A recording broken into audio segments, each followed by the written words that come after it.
Vadodara Waghodia Vadodara Halol road પર એલસીબીની મોટી કાર્યવાહી।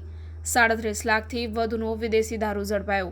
વડોદરા ગ્રામ્ય એલસીબીને મળેલી ચોક્કસ બાતમીના આધારે વડોદરા હાલોલ રોડ પર મોટી કાર્યવાહી કરવામાં આવી હતી। ગોધરાથી હાલોલ થઈ વડોદરા તરફ આવતું HR63D0194 નંબરનું બંધ બોડી કન્ટેનર નર્મદા ડેરી નજીક જરોદ રેફરલ ચોકડી પાસે રોકી તપાસ કરાતા કન્ટેનરમાંથી ભારતીય બનાવટના વિદેશી દારૂનો મોટો જથ્થો મળી આવ્યો હતો।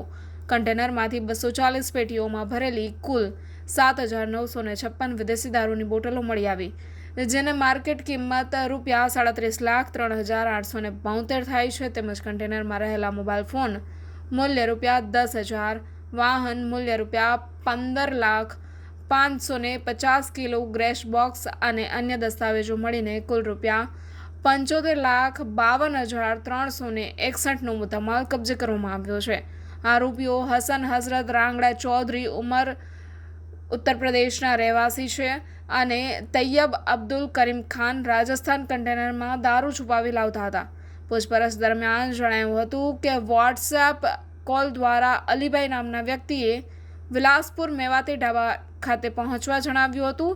જરૂરી કાર્યવાહી કરીને જરોદ પોલીસ સ્ટેશનમાં પ્રોહિબિશન હેઠળ ગુનો નોંધાયો છે। રિપોર્ટર પ્રદીપ બારૈયા સાથે કેમેરામેન નીતિન। નમસ્કાર મિત્રો, હું ફિરોઝ ઈરાની આજે તમને એક નવી વાત કરવા આવ્યો છું। દીવ મિરર ન્યૂઝ જોતા રહો, સબસ્ક્રાઇબ કરવાનું ભૂલતા નહીં અને શેર કરવાનું પણ ભૂલતા નહીં। સત્યની સાથે જોડાતા રહો। નમસ્તે મિત્રો, હું છું ચાંદની પરમાર। આપની મનપસંદ ચેનલ એટલે કે દીવ મિરર ન્યૂઝ ચેનલને લાઈક કરો, શેર કરો અને ફોલો કરો, અને હા, તેમાં દરરોજ તાજા સમાચાર જોવાનું ભૂલશો નહીં। દીવ મિરર ન્યૂઝ દરરોજ લાઈવ અપડેટ, ગુજરાત રાજ્ય દેશ દુનિયાના તમામ બ્રેકિંગ સમાચારો નિહાળો દીવ મિરર ન્યૂઝ ચેનલ પર।